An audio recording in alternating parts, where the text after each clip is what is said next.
Welcome to the first day of studying God's Word. Last week we were in Yelagiri Hills. சென்ற வாரம் நாங்கள் ஏலகிரி மலைக்கு நாங்கள் சென்றோம். And many people were telling us, lots of people come here who have problem with high pressure or low pressure or not able to breathe properly. They come on this mountain and they get healed. When you breathe that clear, the pure, healthy air.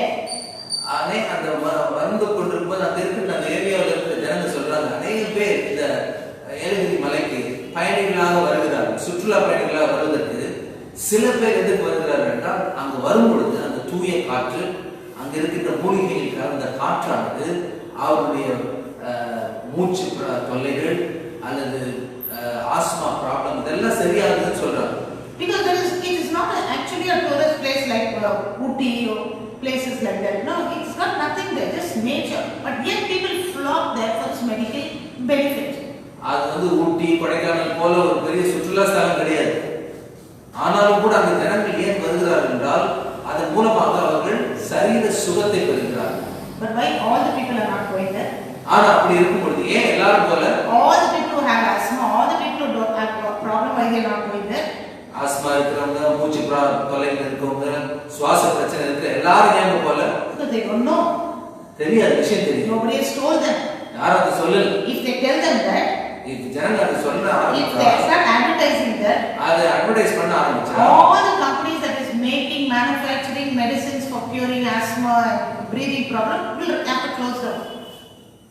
அந்த ஆஸ்மாவுக்கோ அல்லது மூச்சு பிரச்சனைகளுக்கோ மருந்து தயாரிக்கிற கம்பெனிக்கு பெரிய நஷ்டம் வரும், கடையை போட வேண்டியது, கம்பெனி போட வேண்டியது. See how simple the same thing is going on in the spiritual in the religious மத ரீதியான காரியங்களிலும் ஜனங்கள் ஏன் கோபமடைகிறார்கள் என்றால், அவர்களுக்கு வருகின்ற லாபம் அங்கே குறைகின்றது. So today we are going to see how we are going to correct all these kind of misunderstandings that people have. ஆகவே ஜனங்களுக்கு இருக்கின்ற இந்த தவறான புரிந்து கொள்ளுதலை எப்படி சரிப்படுத்துவது என்பதுதான் பார்க்க போகிறோம். And it's also sad when we see these irreligious fanatics, they live in poverty, they live in hatred, they live without peace, they live a sickly life, but yet they know the truth is here, they don't want to come. So we have to speak the truth. வேதனைக்குரிய காரியம் என்னவென்றால், இந்த மத தீவிரவாதிகளில் அநேகர் இன்னும் வறுமையில, வியாதியில, பிரச்சனையில இருந்தாலும் மற்றவர்கள் இந்த இயேசுவிடத்தில் போவதற்கு அவர்கள் தடையாக இருக்கிறது. காரணம் தங்களுக்கு இருக்கின்ற தவறான புரிந்து கொள்ளுதலால். So let's spend these 45 days of studying the truth from the book of truth. ஆகவே இந்த சத்தியங்களை நாம் தொடர்ந்து இந்த 45 நாட்களும் சத்தியம் இருக்கின்ற, சத்தியம் அடங்கிய புத்தகத்திலிருந்து பார்க்கிறோம். I'm not come here to prove something, friends, because it's not worth trying to prove something. இன்றைக்கு ஒரு குறிப்பிட்ட காரியத்தை நிரூபித்து காட்டும்படியாக நான் செய்யவில்லை, ஏன்னா அதை நிரூபித்து காட்ட வேண்டிய அவசியமும் இல்லை. See, some people take up this as a ministry trying to prove to people. சிலர் சில காரியங்களை ஜனங்களுக்கு நிரூபணம் பண்ணுவதற்காகவே ஊழியம் செய்றாங்க. Jesus never told us to test it. இயேசு கிறிஸ்து ஒருபோதும் கர்த்தர் நல்லவர் என்பதை சோதித்து பாருங்கள் என்று சொன்னார். Jesus said, taste and see that the Lord. ஆனால் கர்த்தர் நல்லவர் என்பதை ருசித்து பாருங்கள். I don't have to prove to you anything because the truth is here. அதனால எதையும் நான் நிரூபித்து காட்ட வேண்டிய அவசியம் இல்லை, சத்தியம் உங்கள் கண்களுக்கு முன்பாகவே இருக்கிறது. I'm offering you, friends, wherever you are listening to me, okay? But I'm just offering the truth to you. It's up to you. Whether you receive it, it's for your good. If you don't receive it, you're going to end up losing something. ஆகவே அன்பு நண்பர்களே, உலகத்தின் எந்த மூலையிலிருந்தும் இந்த காரியங்களை கேட்டுக்கொண்டிருந்தாலும் இந்த சத்தியம் உங்களுடைய வாழ்க்கையில் பெரிய மாற்றத்தை தரும். ஏற்றுக்கொள்வதோ ஏற்றுக்கொள்ளாமல் இருப்பதோ உங்களுடைய விருப்பம். So I'm not here, to try to prove something that you are wrong and I am right, or I'm not going to, try to offend you by, trying to say something that you're doing is wrong. I'm just speaking the truth. நீங்கள் செய்வது தவறு என்றும், உங்களை வேதனைப்படுத்த வேண்டும் என்றும், நான் செய்வதுதான் சரி என்று நிரூபிக்க சொல்லவில்லை. என் வாழ்க்கையிலே நடந்த நன்மைகளை, வேதத்தின் அடிப்படையில் இருக்கிற உண்மையான சத்தியங்களை சொல்லுகிறேன். I'm talking the truth. Whether you receive or you don't receive it is up to you. சத்தியத்தை வேத வசனத்தின் சத்தியத்திற்கு சொல்கிறோம். ஏற்றுக்கொள்வதோ ஏற்றுக்கொள்ளாமல் விட்டுவிடுவதோ உங்களுடைய விருப்பம். Because if I don't say the truth, the Bible says, "Woe is to me, knowing the truth and not ஆனால் இந்த சத்தியத்தை நாம் சொல்லாவிட்டால் என்னை குறித்து வேதம் என்ன சொல்லுது தெரியுமா? சத்தியத்தை ஜனங்களுக்கு சொல்லாதவர்களுக்கு ஐயோ என்று சொல்லுது. And when you come to know that I knew the truth and I did not teach you, even you may ask me, so why didn't you tell us the truth? இந்த சத்தியத்தை நான் அறிந்து கொண்டு அது உங்களுக்கு சொல்லாமல் பிறகு நீங்கள் அதை அறிந்து கொண்ட பிறகு இதெல்லாம் எங்களுக்கு ஏன் ஏற்கனவே சொல்லவில்லை என்று எங்கள் மீது கோபப்படுவதற்கு வாய்ப்பு இருக்கு. So this is the intention of these meetings.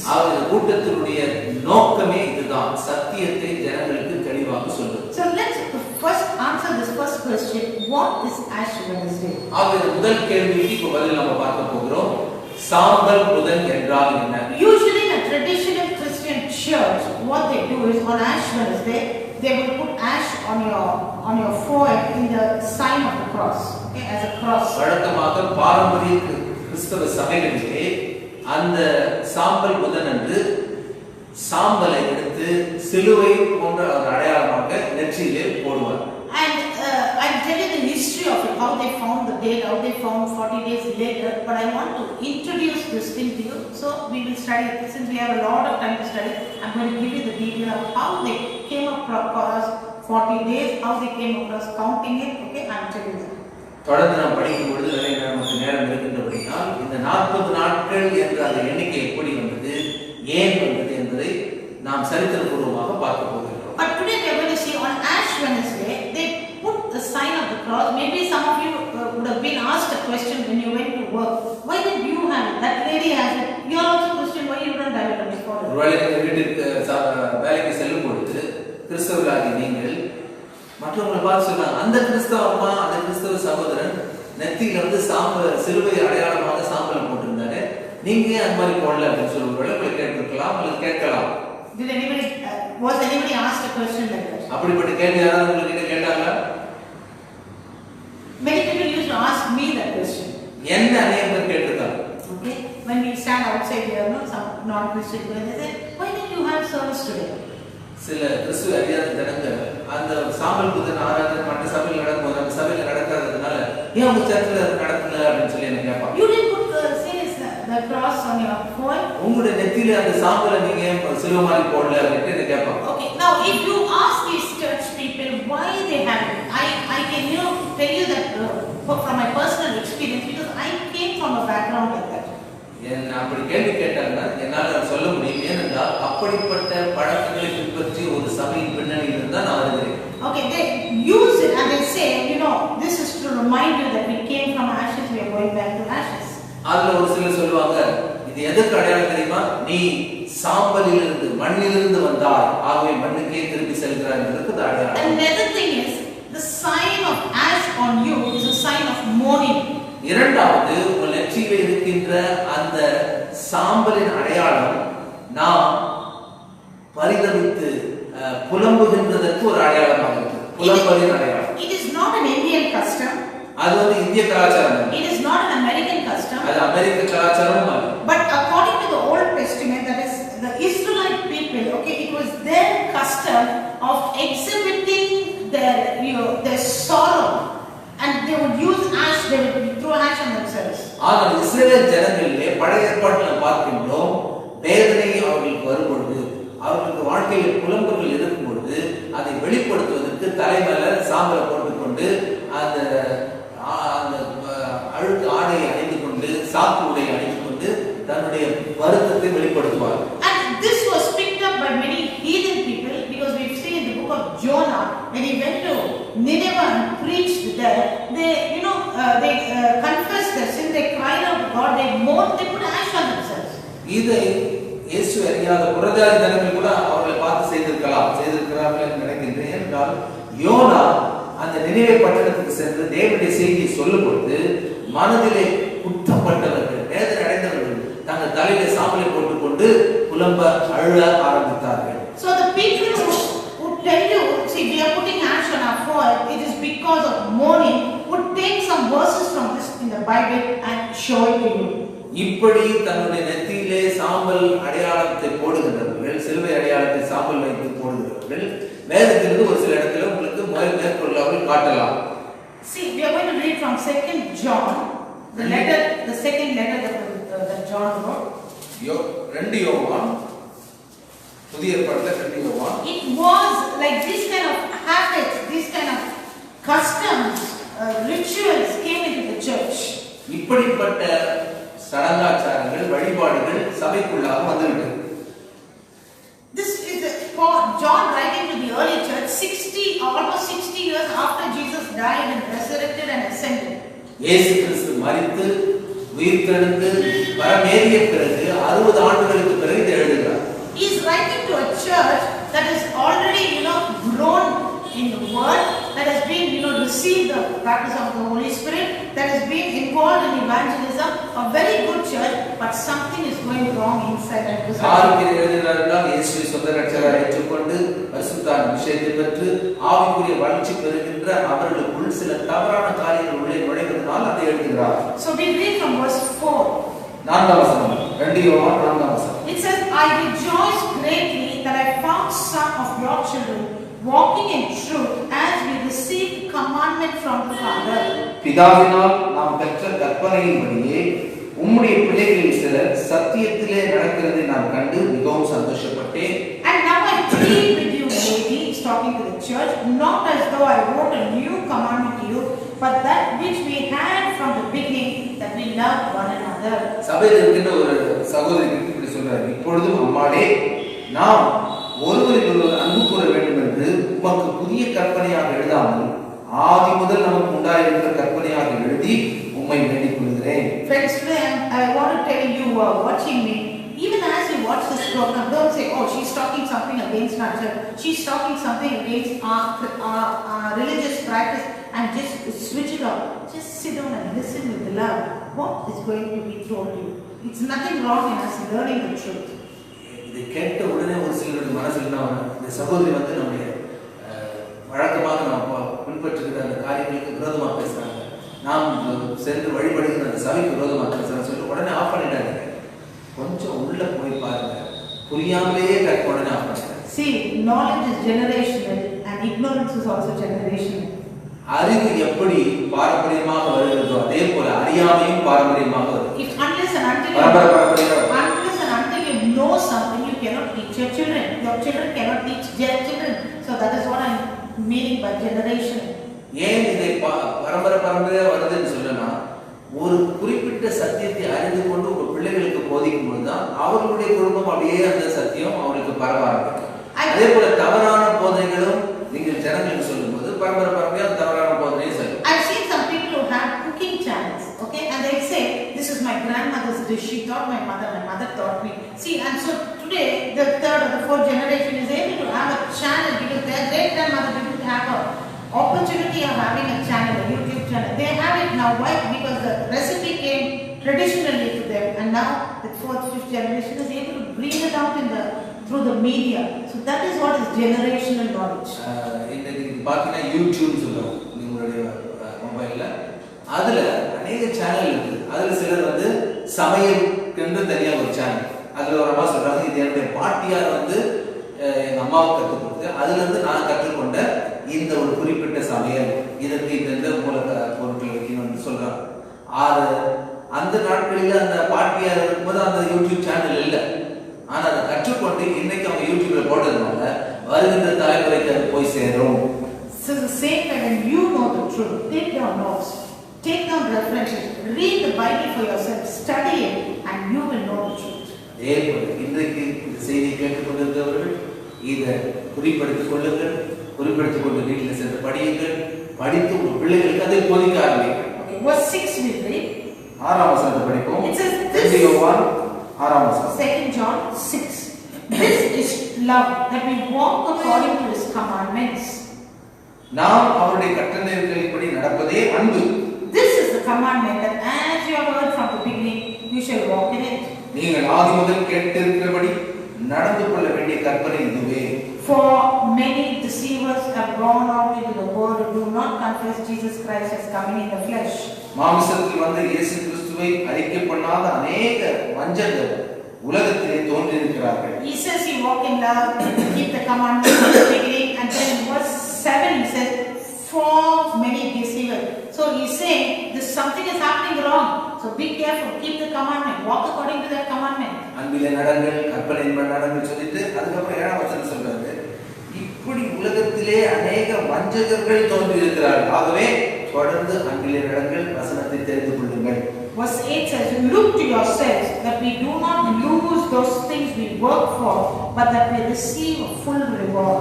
8ஆம் வசனம், உங்கள் செய்கைகளின் பலனை இழந்து போகாமல் பூரண பலனை பெறும்படிக்கு எச்சரிக்கையாக இருங்கள். Whoever transgresses and does not abide in the doctrine of Christ does not have God. கிறிஸ்துவின் உபதேசத்திலே நிலைத்திராமல் மீறி நடக்கிற எவனும் தேவனை உடையவன் அல்ல.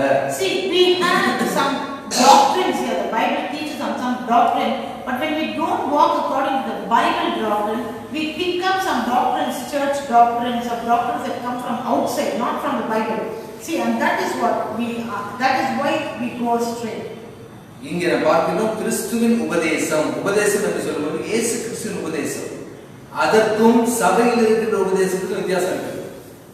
சபையில் சில உபதேசங்கள் வேத வசனத்தின்படி இல்லாமல், கிறிஸ்து சொன்னபடி இல்லாமல் தாங்கள் பாரம்பரியமாக பின்பற்றுகிறதை ஜனங்களுக்கு போதிக்க ஆரம்பிச்சாங்க.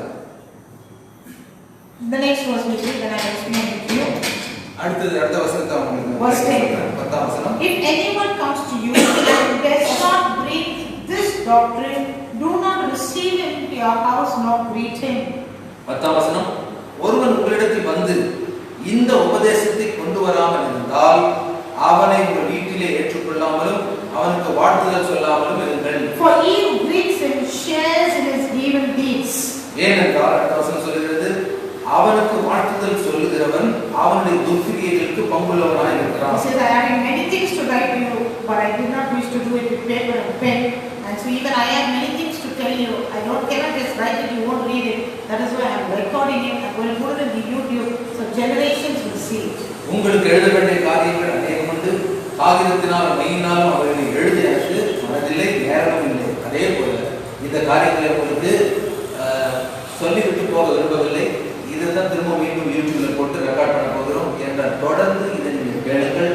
உங்களுக்கு தெரிந்தவர்களுக்கு இதை அறிமுகப்படுத்துங்கள். தொடர்ந்து இந்த சந்ததிக்கு இது செல்ல வேண்டும். Now this church that John is writing to, something wrong is going on in the church. Something has come from outside. Some deceivers are come and bringing something in the church. இந்த சபைக்கு யோவான் ஏன் இந்த கடிதத்தை எழுதுகிறார் என்றால், அந்த சபை நன்றாக வளர்கிறது. ஆனால் திடீரென்று வெளியிலிருந்து தவறான உபதேசங்கள் அந்த சபைக்குள்ளே நுழைகிறது. அதனால சபை கெட்டு போகிறது. அதை சரிப்படுத்துவதற்காக எழுதுகிறார். See, when you ask any of these Christians, you use ash and as you are the four and ask them, why did you do this? சில ஆட்கள் நீங்க கேட்கலாம், அவங்க சாம்பல் புதன் என்று நெத்தியில சிலுவை போன்ற அந்த சாம்பலை போட்டிருப்பாங்க. ஏன் போடுகிறீர்கள்? No, we always do it in our church. அப்ப அவங்க பதில் என்ன சொல்லுவாங்க, எங்க சர்ச்சில் எப்பொழுதும் பண்ணுவாங்க. This is a Christian habit. இதுதான் தொடர்ந்து கிறிஸ்தவ பழக்கம். This is the sign of showing we are, sorrowful for Jesus. We are mourning for Jesus' suffering. இது இயேசு கிறிஸ்துவினுடைய மரணத்திற்காக நாங்கள் வேதனைப்படுகிறோம், புலம்புகிறோம் என்பதற்கு ஒரு அடையாளம். This is showing that we are, thinking about the suffering of Jesus. அல்லது இயேசுவின் பாடுகளை நினைத்து நாங்கள் வேதனைப்படுகிறோம், அதற்கு அடையாளமாக இருக்கிறது. We also won't eat meat this 40 days. இந்த 40 நாட்கள் நாங்கள் கறி சாப்பிட மாட்டோம், கறி மீன் சாப்பிட மாட்டோம். And many other things they will tell you what they are sacrificing. இப்படி தாங்கள் இந்த நாட்களில் என்னென்ன தியாகம் பண்றாங்க, என்னென்ன சாப்பிடாம இருக்காங்கன்னு ஒரு லிஸ்ட் கொடுப்பாங்க. Even some drunkards will say these 40 days we won't drink. அது சில குடிகாரர்கள் கூட சொல்லுவாங்க, இந்த 40 நாட்கள் நான் குடிக்க மாட்டேன். We talk about Christians, so-called Christians. நான் கிறிஸ்தவர் அல்லாதவர்களை குறித்து சொல்ல, கிறிஸ்தவர்களை குறித்து சொல்றேன். So-called Christians. கிறிஸ்தவர்கள் என்று தங்களை பெயர் கிறிஸ்தவர்கள் தங்களை கிறிஸ்தவர்கள் என்று அழைத்துக் கொள்கிறவர்கள். So what they are trying to say is our church, this, we do it. This is our habit. What they are trying to say is this is a doctrine. எங்கள் சபை இப்படி செய்தது, இத்தனை ஆண்டுகளாக இப்படி செய்து வருகிறார்கள், நாங்கள் இப்படி செய்து வந்தோம், அது ஒரு உபதேசம் என்று அவங்க சொல்லிட்டாங்க. That's what they mean when they say the church does it. They mean it's a doctrine.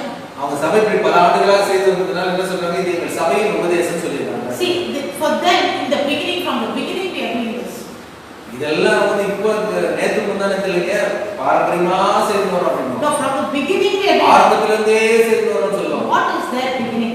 அப்படி சொல்லும்போது அவங்களுடைய ஆரம்பம் என்ன? According to the Bible, the church was born on the day of Pentecost. Bible படி, வேத வசனத்தின்படி சபையானது பெந்தெகோஸ்தே என்ற நாளிலே ஏற்பட்டது. The Old Testament, even the people who believed in God, believed in Yahweh, but the church did not start at that time. ஆரம்பத்திலே யெகோவா தேவன், தேவா தேவன் என்று சொல்லுகின்ற அந்த பழைய ஏற்பாட்டு நாட்களில் இருந்த ஜனங்கள் கூட அந்த நாட்கள் அவருக்கு சபை இல்லை, சர்ச் இல்ல.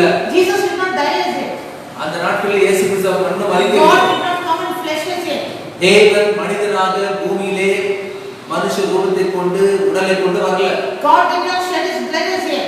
இன்னும் இயேசு கிறிஸ்து தன்னுடைய ரத்தத்தை சிந்தல. God did not wash a sinner from his blood as yet. இயேசு கிறிஸ்து தன்னுடைய ரத்தத்தை சிந்தி ஒரு பாவியை அவர் கழுவவில்லை இதுவரைக்கும். So they were only considered righteous, they were not made righteous. அவர்கள் நீதிமான்களாக கருதப்பட்டார்கள், எண்ணப்பட்டார்கள், நீதிமான்களாக மாற்றப்படவில்லை. But in the New Testament, the church started on the day of Pentecost, after Jesus died, resurrected, shed his blood for us. ஆனால் புதிய ஏற்பாட்டில் பார்க்கின்றோம், இயேசு கிறிஸ்து மரித்து உயிர்த்தெழுந்து நமக்காக ரத்தத்தை சிந்தி உயிர்த்தெழுந்த பிறகு பரிசுத்த அபிஷேகம் மூலமாக ஆதி திருச்சபை பெந்தேகோஸ்தே நாளிலே ஆரம்பிக்கிறது. Why it started there? Because after that, a person who believed in Jesus, believed that Jesus came, that God came in the flesh, that God died for us, resurrected for us, shed his blood. He believed and he confessed, yes, I believe that Jesus is Lord, and accepted him. After that only they became a believer. ஒரு மனிதன் இயேசு கிறிஸ்துவை நம்பி விசுவாசித்து அவர்தான் எனக்காக மரித்தார், அவர்தான் எனக்காக மீண்டும் உயிரோடு எழுந்தார், அவரை நான் நம்புகிறேன், அவர் உள்ளத்தில் ஏற்றுக்கொள்கிறேன் சொல்லும் பொழுதுதான் அவன் விசுவாசியம் மாறான். அப்பதான் சபை உருவாகும். After Jesus died and resurrected, automatically every person didn't become a believer.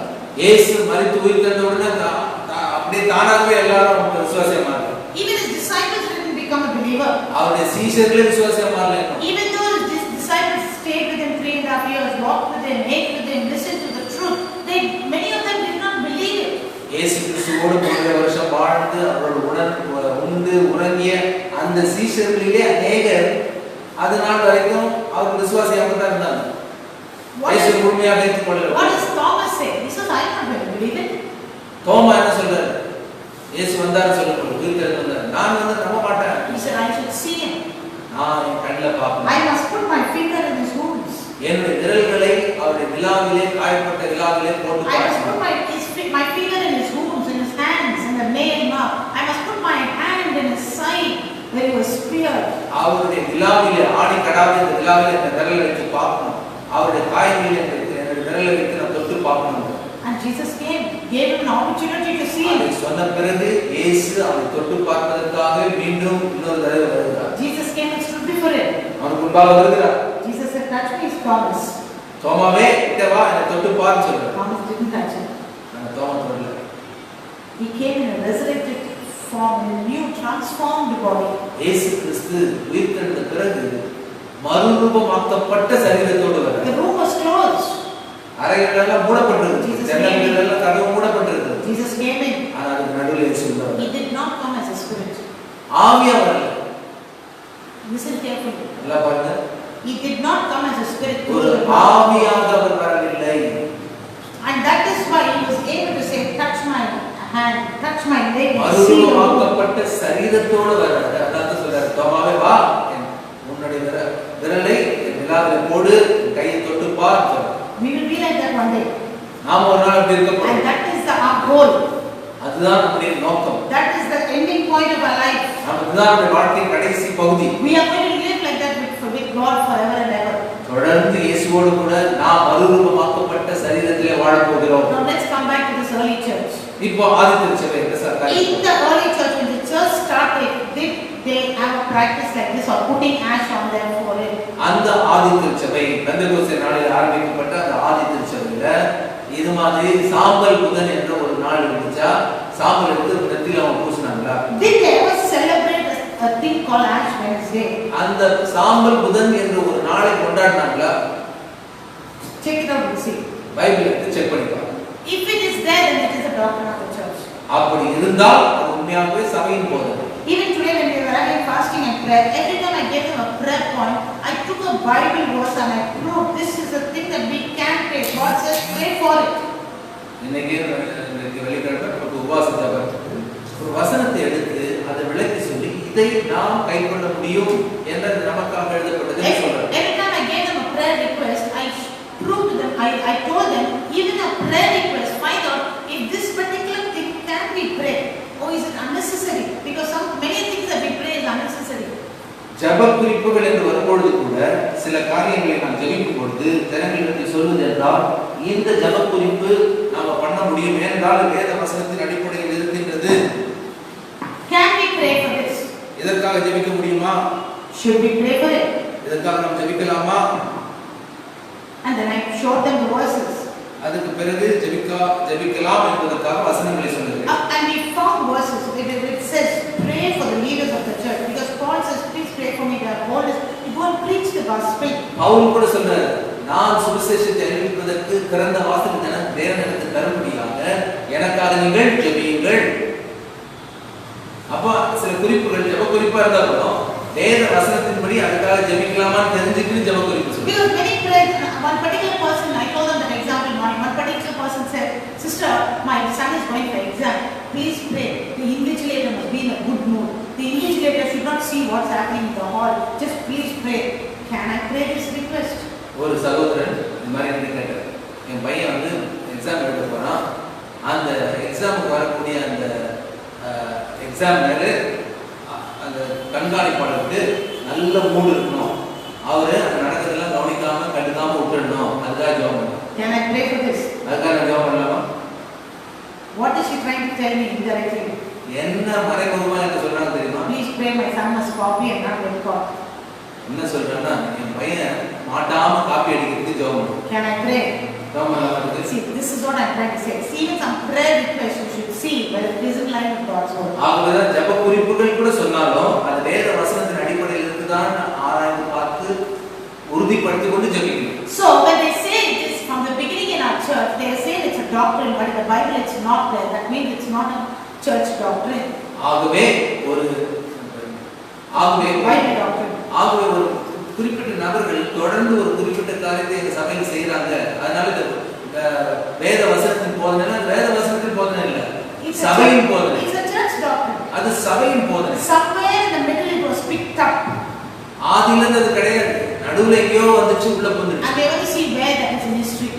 அதை எங்கே புகுந்தது, எப்படி நுழைந்தது என்று சரித்திரத்தில் பார்க்கணும். We'll see one more verse. இன்னொரு வசனத்தை Revelation பார்க்கலாம். chapter 2 and verse 6. வெளிப்படுத்தல் 2ஆம் அதிகாரம் 6ஆம் வசனம். Here John is writing again. He's writing to the church at Ephesus. எபேசில் உள்ள சபைக்கு யோவான் எழுதுகிறார். It is another church that has grown up in the spiritual life. இதுவும் கூட ஆவிக்குரிய வாழ்க்கையிலே வளர்ந்த ஒரு சபை. But something was happening here. He is talking to them and saying, you left your first love. அந்த சபையில ஏதோ ஒரு குழப்பம் நடந்துச்சு, அதனால அவங்க சொன்னாரு, ஆதியில் இருந்த அன்பை நீ விட்டு விட்டாய். Because they had some of the best teachers in that church. அந்த சபையில மிக சிறந்த போதனை கொடுக்கிறவர்கள் இருந்தார்கள்.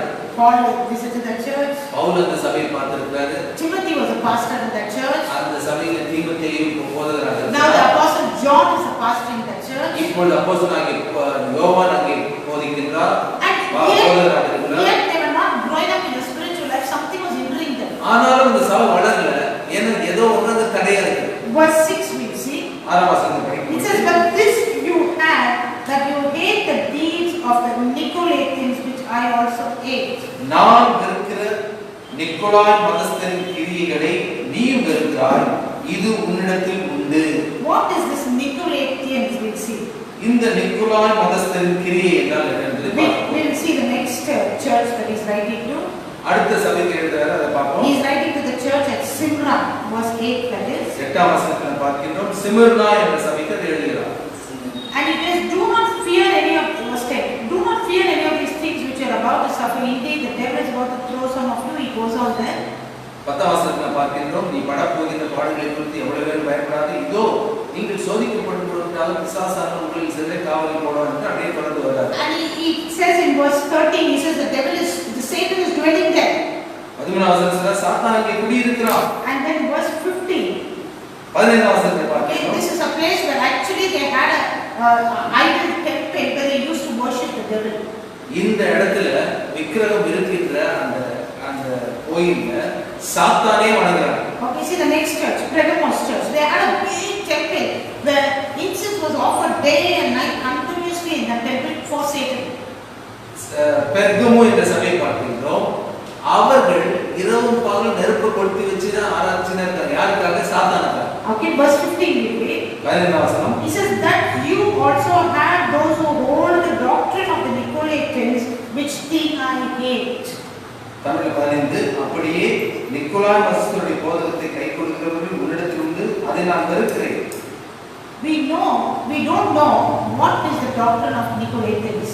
இந்த நிக்கோலாய் மதஸ்தருடைய போதனை என்ன? But we know it is something to do which is not in line with the word of God. ஆனா ஒன்றுமே நமக்கு தெரியும், வேத வசனத்தின் அடிப்படையில் அந்த போதனை. They talk about the doctrine of Balaam and the doctrine of Nicolaitans. That means something corrupt in the church from outside. பீலையாமுடைய அந்த காரியங்கள் அந்த நிக்கோலாய் மதத்தினுடைய காரியங்களுக்குள்ளாக போய் அது சபைக்குள்ளாக நுழைந்திருக்கு. So the same thing is happening today. இன்றைக்கு இதே காரியம் நடக்குது. Some doctrine is coming to the church that is not in line with word of God. இன்றைக்கு வேத வசனத்தின் அடிப்படையில் இல்லாத சில போதனைகள் சபைக்குள்ள வருது. Well, I'm going to show you a lot of verses about use of ashes in the Old Testament. நாளைக்கு நான் போதிக்கும்போது பழைய ஏற்பாட்டிலே இந்த சாம்பலை எதற்கெல்லாம் பயன்படுத்தினார்கள் என்பதற்கு உதாரணம் சொல்ல போகிறேன். But nowhere you can see in the Bible God commanded them to use ash. ஆனால் வேதத்தில் எந்த இடத்திலும் தேவன் தன்னுடைய ஜனங்களை பார்த்து சாம்பலை பயன்படுத்தணும்னு சொல்லவே. You know how this habit came in the Old Testament? பழைய ஏற்பாட்டில் இந்த பழக்கம் எப்படி வந்துச்சு? See, the people knew something when they do wrong, something was going wrong.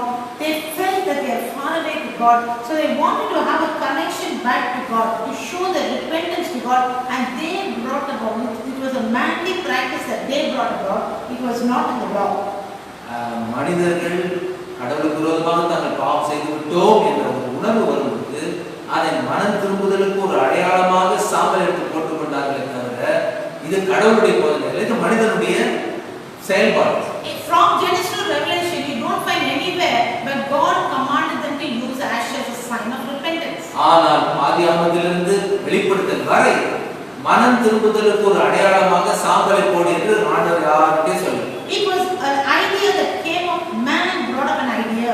ஆனால் மனிதனுடைய மனதில் இப்படிப்பட்ட ஒரு எண்ணம் வந்து அவன் மனம் திரும்புதலுக்கு இப்படி நான் ஒரு சாம்பலா இருக்கிறேன்றதுக்கு அவனே செய்து உருவாக்கிய ஒரு போதனை. When he felt he did something bad to God, when he opposed God, he wanted to humble himself before God, and for that he found the lowest thing that he can find, and it was ash, because in those days everybody had firewood. Okay, so ash was the last thing they could find.